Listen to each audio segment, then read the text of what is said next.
Hello everyone, কেমন আছো তোমরা সবাই?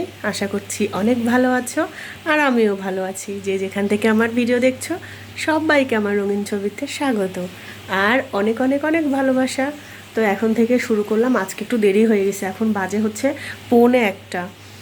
তো আজকে দেরি হওয়ার কারণ আমি ঘুম থেকে উঠে সমস্ত কিছু করে এই দেখো পূজা দিয়ে দিছি। পূজা অনেক আগে হয়েছে আর তোমাদের একটু কাছে থেকে দেখাচ্ছি, দাঁড়াও। অনেক ফুল ফুটছিল গাছের, এখন তো অনেক ফুল ফুটে, টগর ফুল, সাদা ফুল, মানে ছোট টগর আর চাপা টগর। তো ওগুলো ছিল অনেক, এখন অনেক ফুল ফুটছে আমাদের কাছে। তো অনেক ফুল দিয়ে পূজা দিতে তো ভীষণই ভাল লাগে। আর এদিকে এই যে গামছা মেলা আছে আমার আমার পুত্তরের। আর এদিকে কিন্তু আমার রান্না মোটামুটি শেষের দিকে। এই যে দেখাচ্ছি কী কী রান্না করছি। আর আজকের দিনটা তো কীভাবে যাবে বুঝতেই পারছো। কালকে থেকে ছেলের পরীক্ষা শুরু, সকাল 10টা থেকে। ছেলেও ভীষণ চাপে আছে, তার চাইতে আমি বেশি চাপে আছি। মনে হচ্ছে আমারই পরীক্ষা, এরম একটা অবস্থা। মানে ছেলেকে সাহস দেওয়ার চাইতে মনে হচ্ছে আমি টেনশন বেশি করতেছি। তো যাই হোক, এখনকার ছেলেপেলের প্রিপারেশান তো অনেক ভালো থাকে, সবাই চেষ্টা করে ভালো করার, তাই না বলো? ভালো তো করতেই হবে, বাবা মা এত কষ্ট করে করায় সমস্ত কিছু। এখন তো ছেলে মেয়েদের চাইতে বাবা মা পড়াশোনাতে এত বেশি আগ্রহী, ছেলে মেয়েদের ভবিষ্যতের কথা চিন্তা করে। আগেও করতো বাবা মা, বাবা মা না করলে কে করবে? কিন্তু আমরা যেভাবে মানুষ হয়েছি, এখনকার ছেলেমেয়েরা কিন্তু সেভাবে মানুষ হয় না। আমাদের যেরম ওই অতগুলা টিচার লাগতো না পড়ার জন্যে, এত প্রাইভেট, এত কোচিং, এগুলা কিন্তু ছিল না। আর এখনকার ছেলেপেলের বাবা, প্রত্যেকটা সাবজেক্টে কোথায় ভালো পড়বে সেখানে কোন কোচিং কোথায় দিব, রেজাল্ট বেরোতে না বেরোতেই কোথায় ভর্তি করাবো তার জন্যে কোচিং করানো, তাই না বলো? আর আগেও অনেক মেধাবী ছিল, যারা ছিল খুবই ভালো ছিল, নিজের যোগ্যতাই হতো। তারপরেও গ্রামের মধ্যে ধরো ওই রকম তো পড়ানোর ইয়ে ছিল না যে অনেক টিচার থাকতো, এই সেই নিজের যোগ্যতাতেই হয়েছে। কিন্তু এখনকার বাবা মারা অনেক চেষ্টা করে, ছেলে মেয়েদের পেছনে এতটা সময় দেয় কি বলবো। তো যাই হোক, আমিও তার ব্যতিক্রম না, আমারও তাই। ছেলেকে নেই আমার পুরাটা সময় কাটে। তো আমিও ভাবছি যে এই তো আমার ছেলেটা বড় হয়ে গেল, এই যে একটা ধাপ পেরোলেই আবার আবার শুরু। তো সবাই আশীর্বাদ করবে আমার ছেলেকে, যেন ভালো মানুষ হয় আর ভালো রেজাল্ট করে নিজের ভবিষ্যৎটা ভালো করতে পারে। এটাই চাওয়া, এর চাইতে বেশি আর কিছুই না। ছেলেকেও তাই বলি। তো মনে হচ্ছে সেই দিন স্কুলে ভর্তি করালাম, সেই তো কিছুদিন আগে অ্যাডমিশান দেওয়ালাম, তারপর ভর্তি হলো। এই দেখতে দেখতে কতগুলো বছর কেটে গেল। দেখতে দেখতে না, অনেক পরিশ্রম করা লাগছে এর পেছনে, মা ছেলে দুজনেরই। এখন যেরকম ওর বাবা নিয়ে যায় নিয়ে আসে, একটা সময় ছিল ক্লাস নাইনেও গেছি আমি, একদম সকাল থেকে প্রত্যেকটা কোচিংয়ে, প্রাইভেটে, স্কুলে যায় বসে থাকতাম। শীত কি গরম কি, প্রচুর কষ্টি, প্রচুর, সবাই করে। তো যাই হোক, এই গল্প বললে শেষ করার মতো না, অনেক বলার আছে। তো যাই হোক, আজকে সমস্ত কিছু গুছায় রাখা লাগবে। ছেলে যদিও সব রেডি করে রাখছে, তারপরেও আমি একবার দেখে নেব রাত্রিবেলা সমস্ত কিছু সব ঠিকঠাক নিচ্ছে কিনা, সেটা তো দেখতেই হবে। আর ছেলে ভীষণ এক্সাইটেড, সে এসএসসি পরীক্ষা দিবে এবার, মানে অন্যরকম তার একটা ফিলিংস, ভালো ফিলিংস, খারাপ না। একটু ভয় ভয় করছে, আবার নিজেই বলতেছে না আমার ঠিক আছে। প্রিপারেশান ভালো থাকলে ভালো তো করতেই হবে, তাই না বলো? চেষ্টা তো করতেই হবে, তারপর দেখা যাক। চেষ্টা তো করছে। তো যাই হোক, এই যে রান্নাবাড়ি এখানে দেখো, আমি আসে দেখাচ্ছি। আর আজকে সব চাদর টাদর চেঞ্জ করব আমি, আর বিকালে একটু বাইরে যাওয়ার আছে। এই যে দেখো কত সুন্দর লাগছে না, অনেক অনেক ফুল দিয়ে পূজা দেওয়া হয়েছে। তারপরে যেটা অলকানন্দা না কি বলে, হলুদ ফুলগুলো, অনেক সুন্দর ফুলগুলো। এই যে, আর আমাদের হচ্ছে ওই বাড়িতে তো গ্লাস লাগানো হচ্ছে, তোমরা তো ভিডিওতে বোধহয় দেখছো। এটা তো, তবে আমার ভিডিওতে একটু পরে পরে যাবে, এটা যাবে হয়তো শুক্রবারে। কয়েকদিন পর পর যেহেতু দিচ্ছি আমি, মানে ভিডিও দেই এখন তো তাও দিতে পারছি, কিন্তু ঠিকঠাক না কারো ভিডিও দেখতে পারি না, কারণ ওই ভিডিও দেখতে লাগলেও তো অনেকটা সময় লাগে। ওই জন্য শুধু আমার ছেলেকে পাশে বসায় রাখে, আমি হয়তো এডিট করছি, ও পড়াশোনা করতেছে, দিয়ে পোস্ট করতেছে এরকম। তো যাই হোক, পরীক্ষা টরীক্ষা শেষ হোক, তারপরে আমি আবার একটু রেগুলার হব, চেষ্টা করব হওয়ার। শব্দ হচ্ছে, পরে কথা বলছি, দাঁড়াও, শোনা যাবে না কিচ্ছুই। বাবা এসে বন্ধ করে দাও, তাছাড়া বাবা ঘুমিয়ে গেলে পারে ওইভাবেই চলবে। ওরে বাবারে কি আওয়াজ! আমরা এখন যাচ্ছি বাইরে, আমি আর আমার পুত্র। না, স্যান্ডেল করা খুবই একদম। এখন এতক্ষণ তো বন্ধ করা ছিল রে, লাইটটা বন্ধ করে দিয়ে আসি। পুকুরে কাজ হচ্ছে আর আমরা মা ছেলে এখন বেরোচ্ছি। ওই যে দরকার, কি দরকার বাড়ি এসে বলবো, ঠিক আছে? কেন যাচ্ছি আজকে বাইরে, এখন বাজে 4:30। তো মা ছেলে চলে আসছি। আসলাম হচ্ছে, তোমাদের তো বলাই হয়নি, আসলাম হচ্ছে কালকে যেহেতু পরীক্ষা, সিট কোথায় বসবে সেটাই দেখার জন্য। তো এখানে তো সিস্টেম আছে, তবে স্কুলের ভেতরে যাইতে দেবে না, তোমার বাইরে হচ্ছে 4টা দিয়ে রাখবে, আমরা শুধু যাই দেখে আসব।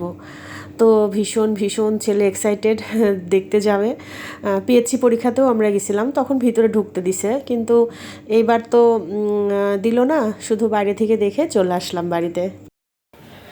চা খাওয়াটা কমপ্লিট অনেকক্ষণ আগেই হয়েছে। এখন দেখো এই যে এইগুলো পরিষ্কার করব, মানে এই চাদর টাদর এগুলো সব কিছু আজকে চেঞ্জ করব। আর এই যে আলমারির মাথার উপর দেখছো কি অবস্থা, ওইখানে তোমার হচ্ছে মিস্ত্রিদের জিনিস, তারপরে তোমার আরও সব কি কি হাবড়া জাবড়া সব এখানে রাখা আছে, এগুলো কিচ্ছু হাত দিতে পারবো না, হাত দিলে পারে অবস্থা খারাপ, সব পড়ে পড়ে যাবে। এগুলো হচ্ছে রাখার জায়গা নাই। তো আপাতত আলমারির মাথা এইভাবেই থাকবে এই 2টা মাস, তারপর তো সব ওই বাড়িতে পার করা। আর এখন হচ্ছে আমি বিছানাটা পরিষ্কার করব, একদম সব মানে সমস্ত কিছু চেঞ্জ করে ফেলবো। গরমের সময় বিছানার চাদর চেঞ্জ না করলে কয়েকদিন পর পর কেমন আঠা আঠা হয়ে যায়। তো চলো ঝটাপট চেঞ্জ করে নিই। তো এই যে দেখো রান্নাবাড়ি কমপ্লিট করে এগুলা সমস্ত কিছু গুছাই ফেললাম। এগুলো সব ধোয়া হয়েছিল, এটা না, এটা তো আমি বিকালে পরে গেছিলাম। আর এগুলো সব ধোয়া কাচা হয়েছিল। এটা হচ্ছে সেদিন ঠাকুর দেখতে গেলাম সেই শাড়িটা, তো এটা রোদ্রে দিয়ে মানে দিছিলাম, তোলাই হয়নি, তো এটাও এখন ভাঁজ করে তুলে ফেললাম শাড়িটা। আর এখন ছেলের সব জামা টামা গুছাবো, স্কুল ড্রেসটা এখনই সব রেডি করে রাখবো। আর রান্না কি করছি সেটাও তোমাদের দেখাচ্ছি। আর এই যে এইদিকে দেখো, এই যে রান্নাটাও মোটামুটি গোছানো আছে, আর ওই ঘরটা পরে দেখাচ্ছি। আর আমার এই যে এইদিকে কিন্তু বিছানাটাও গুছাই ফেলছি, এই যে বিছানা, আমার বিছানা, এই যে চাদরটা চেঞ্জ করে নিছি।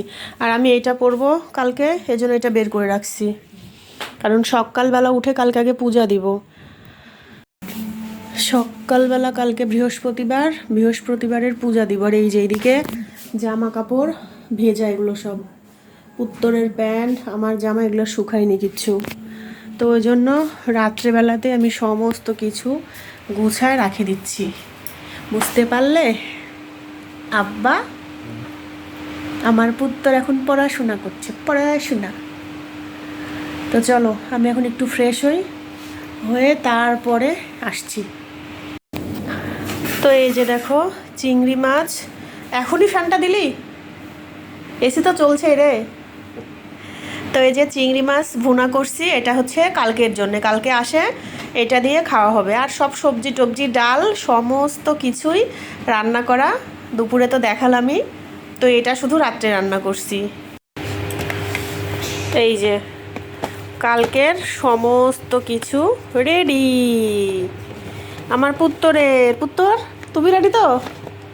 আর জানি না এগুলো নিতে দিবে কি না, এগুলো যদি নিতে দেয় তাহলে তো ভালো, এগুলো সমস্তটাই নতুন। এটা হচ্ছে কোচিং সেন্টার থেকে দিছে এই ফাইলটা, এই প্লাস্টিক। তারপরে বোর্ডটা কিনে দেওয়া হয়েছে, স্কেলটাও কোচিং সেন্টার থেকে দিছে। বিদায় অনুষ্ঠানে ওদের হচ্ছে গিফট করছে।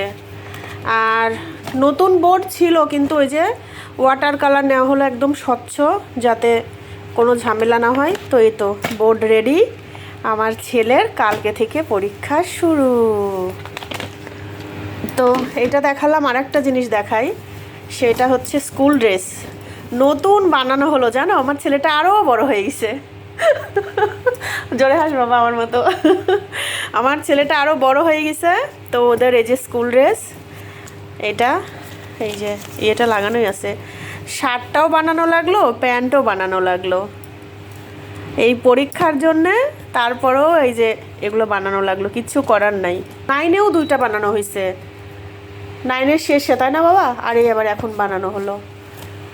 এত তাড়াতাড়ি বড় হয়ে যাচ্ছে আমার ছেলেটা।